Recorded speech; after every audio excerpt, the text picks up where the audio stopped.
for having me. From secret meetings to untold events or just straight up bizarre occurrences, some of what comes out of the White House leaves many wondering what really goes on behind closed doors. It's time now for our weekly update out of Pennsylvania Avenue. We turn to One America's chief White House correspondent, Monica Paige, with the White House Exposed.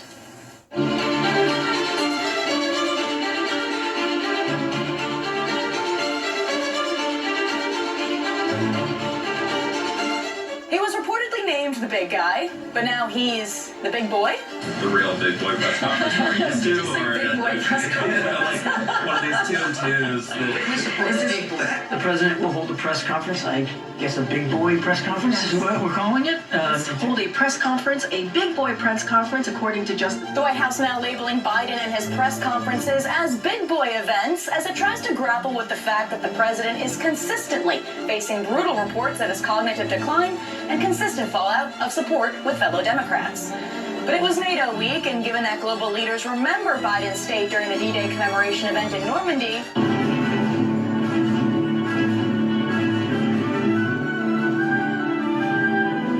his condition during the G7 summit in Italy,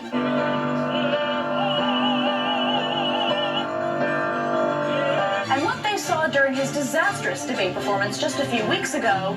Look, if we finally beat Medicare, All eyes were on his performance in that big boy presser. But before that, things got off to a bit of an awkward start.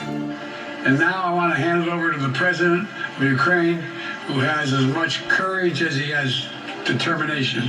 Ladies and gentlemen, President Putin. Biden being late to his own presser delayed it 2 whole hours. Originally set for 5:30, it didn't start till 7:30.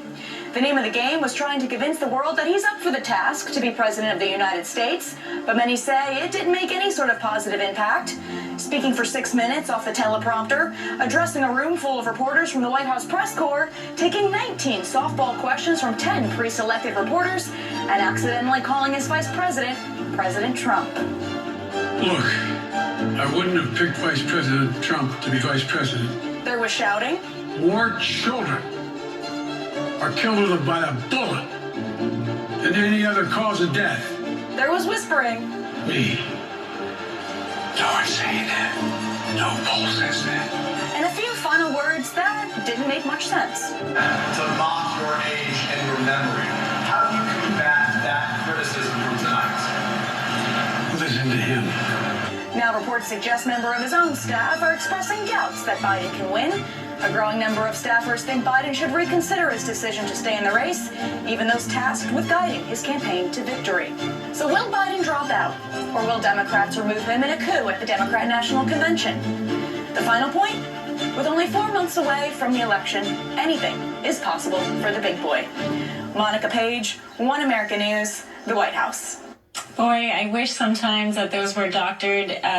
They're so funny, but that was real footage. That was actual footage and what happened this week. We're playing that daisy game nowadays where we're plucking the petals. Will he stay? Will he go? Who knows?